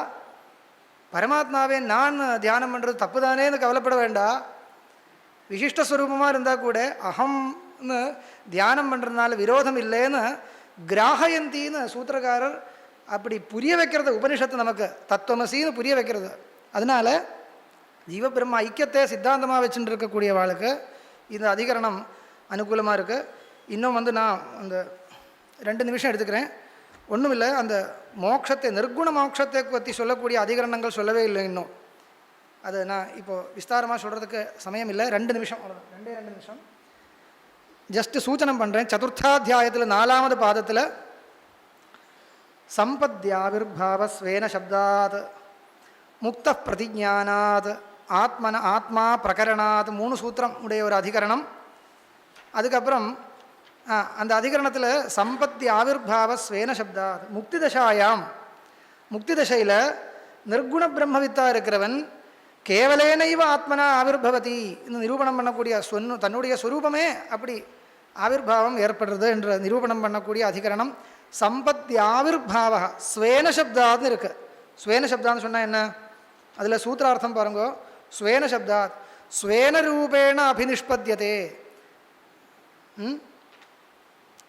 ஏஷ சம்பிரசாத அஸ்மாத் சரீராத் சமுத்தாய பரஞ்சோதிரூபசம்பத்திய பரமாத்மாவே அடைஞ்ச ஸ்வேன ரூபேண அபிநிஷ்பத்தியதே என்றதுனால அந்த ஸ்வேன ரூபேண அந்த ஸ்வசப்தம் இருக்கிறதுனால அந்த எந்த பரமாத்மாவே அடையிறதோ அதுதான் தன்னுடைய ஸ்வரூபம் என்ற மாதிரி ஸ்வேன சப்தத்தை வச்சுண்டு, ஸ்வேனா என்ற சப்தத்தை வச்சுண்டு நிர்குண முக்தியை சொல்லக்கூடிய அதிகரணம். அப்புறம் அவர் முக்தா ஸ்வஸ்வரூபாத்மக ஏவ மோக்ஷா சம்சாராவஸ்தாதா இதானிம். அப்போது சரி இருக்கட்டும். ஆத்மா பிரகரணாத் ஏஷ ஆத்மா அபகத பாப்மா விஜரோ விமிருத்யு இது பிரகரணாத் ஜோதிஷப்தேன ஆத்மா அത്ര உச்சதே. சரி இருக்கட்டும். அடுத்த அதிகரணத்தில் இன்னும் முக்தா நிரதிசய ஆனந்த பிரம்மாத்மனா ஏவ அவதிஷ்டத்தேன்னு காமிக்கக்கூடிய அதிகரணம். நிரதிசய ஆனந்தா யா பரமாத்மா, அந்த பரமாத்மாவனுடைய ஸ்வரூபத்தில் தான் இந்த முக்தன் நிற்கிறான் என்றதை காமிக்கக்கூடிய அதிகரணம். இப்போ நமக்கு சந்தேகம் வரலாம், பரமாத்மா நிரதிசய ஆனந்த ஸ்வரூபமாகவே அங்கே ஏற்கனவே இருக்கார். இவனும் இப்போ முக்தியை அடைஞ்ச இவனும் நிரதிசய ஆனந்த ஸ்வரூபமாக அவங்க இருந்துட்டுருக்கார். அவர் வேறே, இவர் வேறையாக இருந்தாலும் அவரும் நிரதிசய ஆனந்த ஸ்வரூபத்தில் இருந்துட்டுருக்கார் மோட்ச திசையில். இந்த முக்தனாக இருக்கிற ஆத்மா அவனும் நிரதிசய ஆனந்தத்தை அடைஞ்ச அந்த அங்கே இருந்துட்டுருக்கான்னு வியாக்கியானம் பண்ணலாம் இல்லையா? அந்த மாதிரி வியாக்கியானம் பண்ண முடியாதுன்னு காமிக்கக்கூடிய சூத்திரம் அவிபாகேன திருஷ்டத்வா. அந்த சூத்திரம் அவிபாகம், விபாகமே இல்லாமல் இருந்துட்டுருக்கான்ன்றதை பிரம்மைவசன் பிரம்மாப்பியேதி பிரம்மவேத பிரம்மைவ பவதி இப்படியெல்லாம் ஸ்ருதி எடுத்துட்டு உதாரணம் பண்ணியிருக்கார் அங்கே. அப்புறம் அடுத்த அதிகரணத்திலும் சிதி தன்மாத்திரேன ததாத்மகத்வாதித்யௌடுலோமிஹி தன்மாத்திரேன சைதன்யமாத்திர ரூபேண முக்தஸ்ய ஸ்திதிரஸ்தி. போகவும் கிடையாது, ஒன்றும் கிடையாது. அதனால் இதோட முடிக்கிறேன். எத்தனையோ அதிகரணங்கள் இன்னும் சொல்ல வேண்டிய அதிகரணம் என்னென்னா, எல்லா கர்மாவையும் தாண்டி, இது முக்கியமாக விஷயம், எல்லா கர்மத்தையும் தாண்டி தான் மோட்சத்தை அடையறான்னு இருக்கு இல்லையா? கர்மபந்தத்தை விட்டுண்டு தான் மோட்சத்தை அடையணும். அந்த விஷயத்தில் அபிப்பிராய பேதம் இல்லை. தததிகமேது உத்தரபூர்வாகயோர் அஸ்லேஷ விநாசௌ இதரஸ்யாப்பி அசம்ஸ்லேஷ பாதேது போகேன த்விதரே க்ஷபயித்வா சம்பத்தியதே. பேர்பட்ட சூத்திரங்கள் இருக்குது. பிராரப்தத்தையும் க்ஷயிச்ச, பிராரப்தமும் க்ஷயிச்ச, சஞ்சிதவும் க்ஷயிச்ச, எல்லா கர்மாவும் க்ஷயிச்சு தான் அதுக்கப்புறம் கிடைக்க வேண்டிய ஒரு அவஸ்தை மோட்சம் என்றது எல்லோருக்கும் சம்மதம். அப்படி இருந்தால் அந்த மோட்ச திசையில் ஏதாவது ஒரு போகம் இருக்குது, விஷயபோகம் இருக்குதுன்னு எப்படி நிரூபணம் பண்ண முடியும்? இருக்குன்னால் விஷயபோகம்னு சொல்கிறது கர்ம சாத்தியம். உனக்கு எல்லா கர்மாவும் க்ஷயிச்சிருக்கு, அதுக்கப்புறம் விஷயபோகம் இருக்குதுன்னு சொன்னால் அது யாராலையும் சொல்ல முடியாது.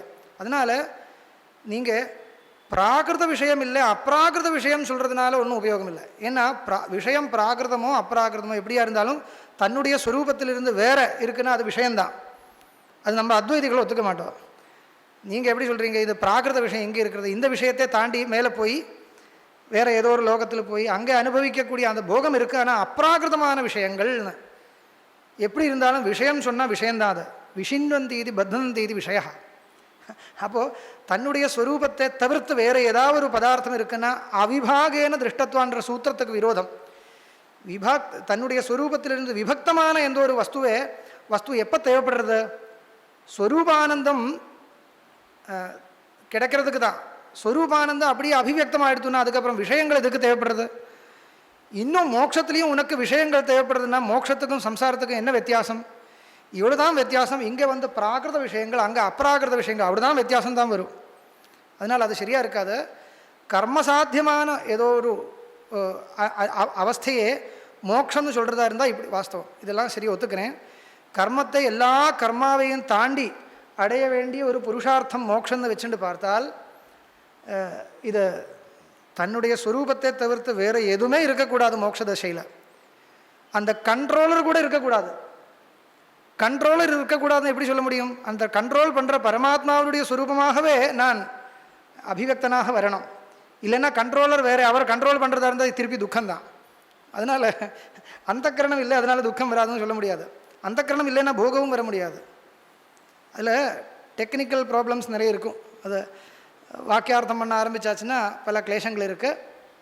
சரி, இப்படியெல்லாம் யோசித்து அத்வைதிகள் நிர்குண மோட்சத்தை நிரூபணம் பண்ணுவாங்க. அதுக்கு சூத்திரங்கள் அனுகூலமாக பிரதிகூலமாக நம்ம ஆரம்பித்த உண்மையாக இன்னும் திருப்பி ஆரம்பத்தில் சொன்ன விஷயத்தை உபசம்ஹாரத்துலேயும் சொல்லணும் இல்லையா? உண்மையாக வந்து சூத்திரங்கள் நியாயங்களே சூச்சனம் பண்ணுறதுக்காக எழுதப்பட்டுள்ளது. அதனால் சூத்திரங்களுக்கு உள்ள சூச்சக பதங்கள் தான் இருக்குது. அதனால தான் சொன்னேன், இந்த சூத்திரங்களே வச்சுட்டு அத்வைதமோ விசிஷ்டாத்வைதமோ ஒன்றுமே சொல்ல முடியாது. அதில் விசிஷ்டாத்வைதமும் ஸ்பஷ்டம் இல்லை, அத்வைதமும் ஸ்பஷ்டம் இல்லைன்னு வேணா சொல்லலாம். ஏதாவது கொஞ்சம் தெரியறதா இருந்தால் அத்வைதம் மாதிரி தான் தெரியறது, அவ்வளோதான். இப்போ 3-5 நாளாக சொன்ன உபன்யாசத்தினுடைய தாற்பயம் அவ்வளோதான். இந்த சூத்திரத்தை மட்டும் வச்சுட்டு ஒன்றும் நம்மளால் சொல்ல முடியாது. ஏன்னா தேவையும் இல்லை. ஏன்னால் சூத்திரம் வந்து சூச்சனம் பண்ணுறதோடு தானே, ஸ்ருதியை வச்சுட்டு தான் எல்லாமே சொல்லணும். ஸ்ருதியில் எது ஸ்பஷ்டமாக இருக்குன்னா தைரியமாக அத்வைதம் தான் ஸ்பஷ்டமாக இருக்குதுன்னு சொல்லுவோம். அதனால் ஒன்றும் கஷ்டம் இல்லை எங்களுக்கு. சூத்திரம் வந்து அதை சூச்சனம் பண்ணக்கூடிய இடங்கள் அதுவும் நமக்கு ஓரளவுக்கு அனுகூலமாக தான் இருக்குதுன்னு காமிக்கிறதுக்கு தான் உத்தேசம். மற்றவாளுடைய அபிப்பிராயம் வேறு விதமாக இருக்கலாம். அவளுடைய பட்சத்தை நிரூபணம் பண்ணட்டும், நமக்கு ஒன்றும் விரோதம் இல்லை. எங்களுடைய திருஷ்டியில் இப்படி இருக்குதுன்னு காமிக்கிறோம். அதுவும் சமர்த்தனம் பண்ணுறதுக்கு தேவையான சமயம் கிடைக்கல. இப்படியெல்லாம் இடங்களே வச்சுட்டு சமர்த்தனம் பண்ண முடியும்னு நான் ஜஸ்ட்டு பிரதிஜை தான் பண்ணியிருக்கேன். இன்னும் அது சமர்த்தனம் பண்ணுற ப்ராசஸ் வேறு இருக்குது. சாஸ்திர ரீதியில் வாக்கியார்த்தமாக சொல்லணும்னா அதுக்கு சமயம் தேவைப்படுறது. இந்த மாதிரி இடங்கள் ஒரு ரிசர்ச் தீசிஸ் மாதிரி நிறைய இடங்களை காமிச்சிருக்கேன், அவ்வளோதான். 5 நாள் இப்படியே முடிஞ்சு போச்சு. இன்றைக்கி இப்போது உபசம்ஹாரம் பண்ண வேண்டிய சமயம். இதோட நான் உபன்யாசத்தை பூர்த்தி பண்ணுறேன். ஹர நம பார்வதி பதையே, ஹர ஹர மகாதேவ. ஓம் தத்சத். ஸ்ரீ குருப்பியோ நம. ஸ்ரீ குருப்பியோ நம.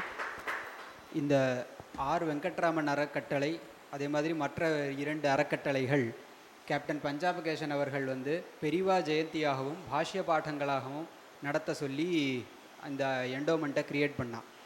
அந்த 2 எண்டோமெண்ட்டை சேர்த்து பெரிவா ஜெயந்தி பிரவச்சனமாகவும் அதே சமயத்தில் பாஷ்ய பாடங்களாகவும் அதை கிளப்பு பண்ணி ஏற்படுத்தி கொடுத்தது நம்ம கல்லூரியினுடைய முதல்வர் டாக்டர் அருணசுந்தரம் அவர்கள்.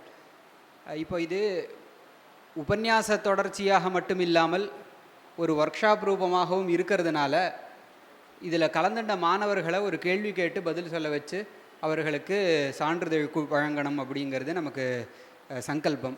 அதனால் இப்போ ஆச்சாரியன் ஒவ்வொரு கேள்வியாக கேட்பார். அந்த கேட்கப்படுற கேள்விகளுக்கு நீங்கள் யாருக்கு எந்த பதில் தெரியுமோ கையை தூக்கி இந்த இடத்துல வந்து பதில் சொல்லி சொல்லணுங்கிறத நான் பிரார்த்திச்சுக்கிறேன்.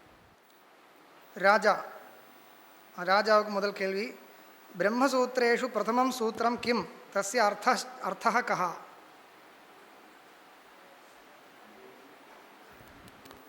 ब्रह्मसूत्रेषु प्रथमं सूत्रम् अथातो ब्रह्मजिज्ञासा तस्य अर्थः साधनचतुष्टयसम्पत्त्यनन्तरम् अतः ब्रह्मविचारः कर्तव्यः.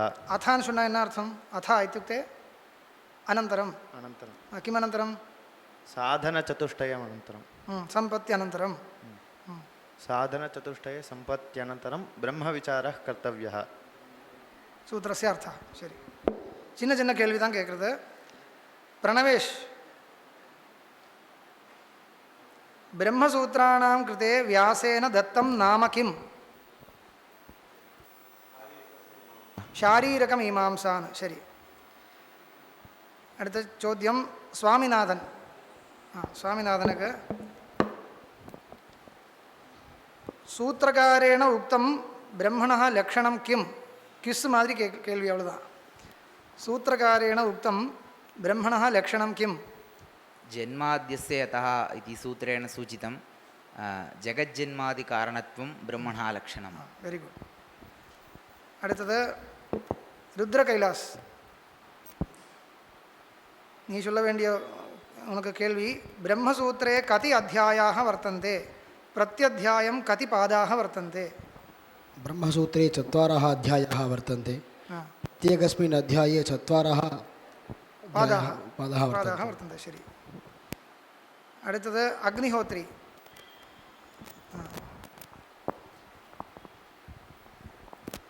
ब्रह्मसूत्राणाम् उपरि अद्वैतपरं भाष्यं, द्वैतपरं भाष्यं, विशिष्टाद्वैतपरं भाष्यं, शैवाद्वैतपरं भाष्यं, 4 விதமான பாஷ்யங்கள் முக்கியமாக இருக்குது. भाष्यं केन केन आचार्येण कृतम्? आचार्याणां नामानि वक्तव्यानि.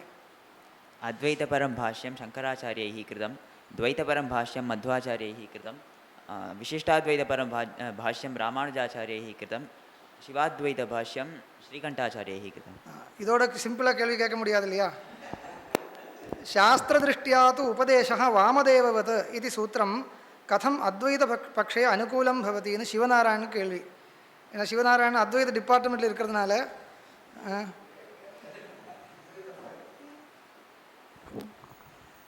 शास्त्रदृष्ट्या तु उपदेशो वामदेववत् इदं सूत्रम् अद्वैतपक्षे एव घटते इति रूपं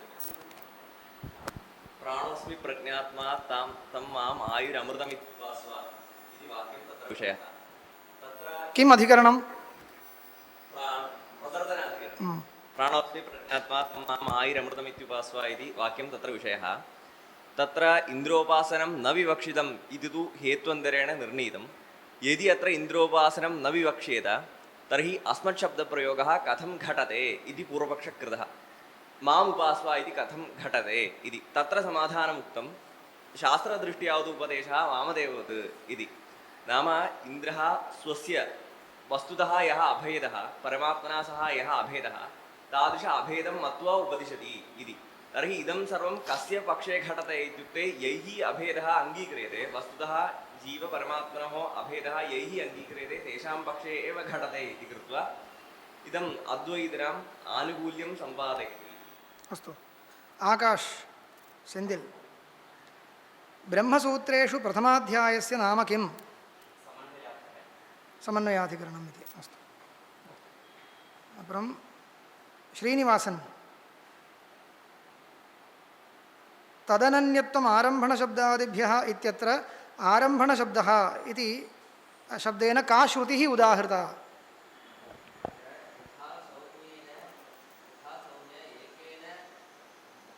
सौम्य इल्ल सौम्य.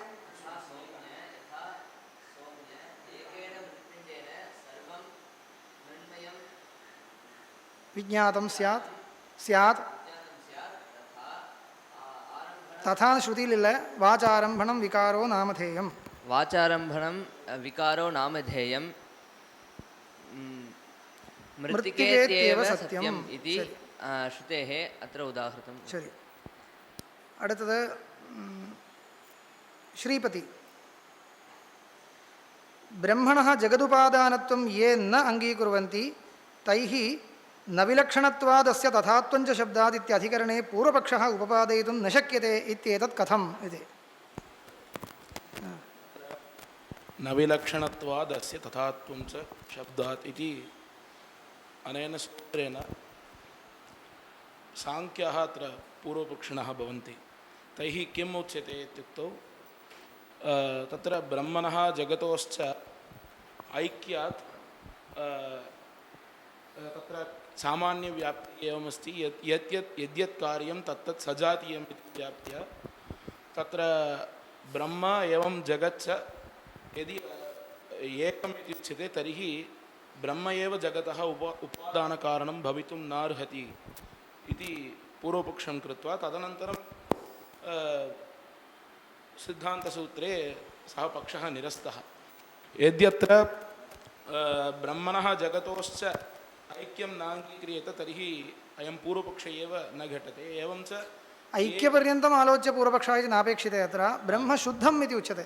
शुद्धं ब्रह्म जगतः कारणम् एवं च ये जगतः उपादानकारणं ब्रह्मणः नास्ति इति अङ्गीकुर्वन्ति तेषां कारणत्वं ब्रह्मणः नास्ति इति न अङ्गीकुर्वन्ति तेषां पक्षे सुतरामिदम् अस्मिन् अधिकरणे पूर्वपक्षः न घटते. अस्तु, तैः अन्यथा व्याख्यातम्. एवम् एवम्. उमापति. प्रस्थानत्रयम् इति शब्देन किं विवक्ष्यते? प्रस्थानं नाम पन्था मार्गं. प्रस्थानत्रयं नाम गीताभाष्यम् उपनिषद्भाष्यं. गीता भाष्यं वेण्ड गीता गीता उपनिषत् सूत्रम्. उपनिषत् सूत्रं. சுப்பிரமணியன் நீங்கள் அப்படி உட்காந்து சொல்லுங்க. ஷட்டு தாத்பரியலிங்கானி காணி.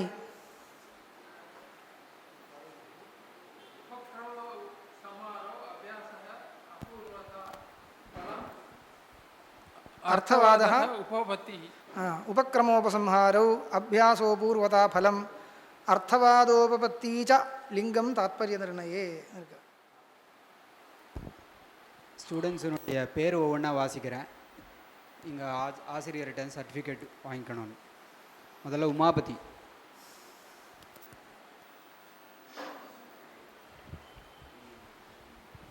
உமாபதி. சுவாமிநாதன். ருத்ர கைலாஷ்.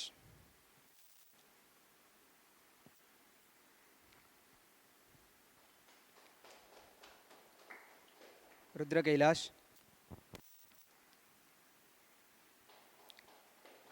அடுத்தது ஸ்ரீனிவாசன்.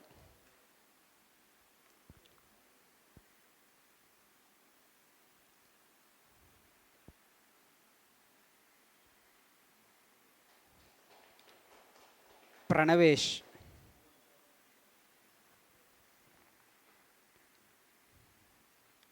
பிரணவேஷ்க்கு அப்புறம் சிவநாராயணன். பிரணவேஷ் இப்போ சர்டிஃபிகேட் வாங்கிப்பான். சிவநாராயணன்.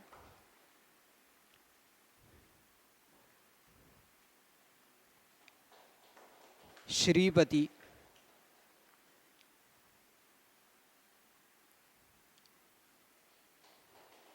அனிருத்.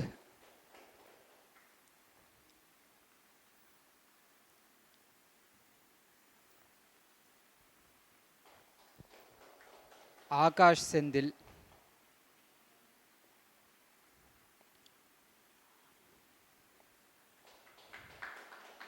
சுப்பிரமணியம். கே சுப்பிரமணியம்.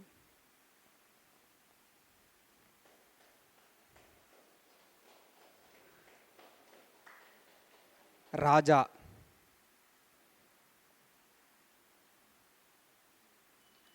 இந்த ப்ரோக்ராமை நடத்தி கொடுத்த ஆச்சாரியன் மகேஸ்வரன் சார் அவர்கள் ஒரு விரதத்தில் இருக்கார். அவர் விரதத்தில் இருக்கிறதுனால போகிய வஸ்துக்கள்லாம் பயன்படுத்துறது இல்லைன்னு வச்சுட்டு இருக்கிறதுனால ஷால்லாம் எதுவும் பார்த்தாம சின்ன சமர்ப்பணம் எங்கள் கலாசாலை சார்பாக இந்த எண்டோமெண்ட் சார்பாக கொடுக்கணும்னு அதை இப்போ வழங்குகிறோம்.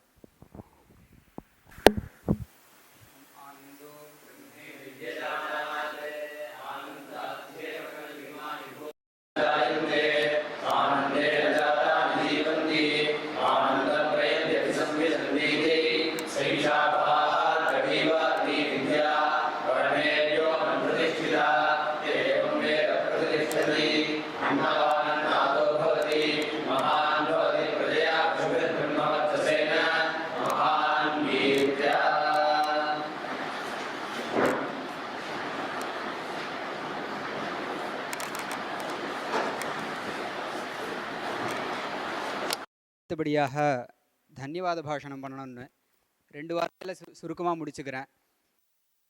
மகேஸ்வரன் சார் எப்பேற்பட்ட ஒரு நிலைமையில் இருக்காருங்கிறது நமக்கெல்லாம் தெரியும். இருந்தாலும் இது ஒரு சாஸ்திர கைங்கரியங்கிற ரீதியில் இதை நடத்தி கொடுத்துருக்கார். இது மகாபெரிவா ஜெயந்திங்கிற ஜெயந்தி உற்சவத்தை முன்னிட்டு இதை சேர்த்து பண்ணின்னு இருக்கோம். ஆரம்பத்திலே அவர் முரளி அவர்கள் சுவாகத பாஷணத்து போது தெரிவித்தது தான் நானும் இங்கே ஸ்மரிச்சுக்க நினச்சிக்கிறேன். மகாபெரிவாளுடைய அனுகிரகம் நம்ம கலாசாலைக்கு ரொம்பவே உண்டு. மகாபெரிவாளுடைய பாததூலினால் பவித்திரமான பூமி தான் இது. அந்த மகாபெரிவாளோட ஜெயந்தியை அதிஷ்டானத்துலேருந்து ஆரம்பித்து பல மணிமண்டபங்களில் பாதுகா மண்டபங்கள்லாம் பலவிதமாக பாராயண ரூபமாகவோ ஹோமாதி ரூபமாகவோ இந்த மாதிரி பல ரூபங்களில் அவளுடைய ஜெயந்தியை கொண்டாடின்னு வந்திருந்தாலும் நம்ம கல்லூரி சம்ஸ்கிருத மகாவித்யாலயங்கிறது கல்வி ஸ்தானமாக இருக்கிறதுனால இது வித்யை ரூபமாக இந்த பாஷ்ய பாட பிரவச்சனங்களை பண்ணி இதை நம்ம செலிப்ரேட் பண்ணோங்கிறது நம்மளுடைய ஒரு விஷயமா இருக்குது.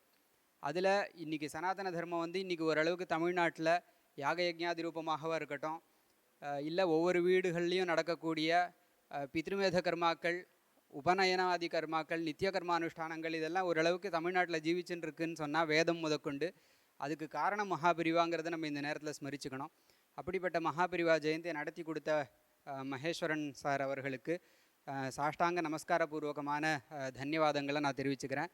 இந்த ஒர்க் ஷாப்பு அதே மாதிரி உபன்யாசம் இதனால் பயன்பெறக்கூடிய மாணவர்களுக்கு நான் தன்யவாதங்களை தெரிவிச்சுக்கிறேன்.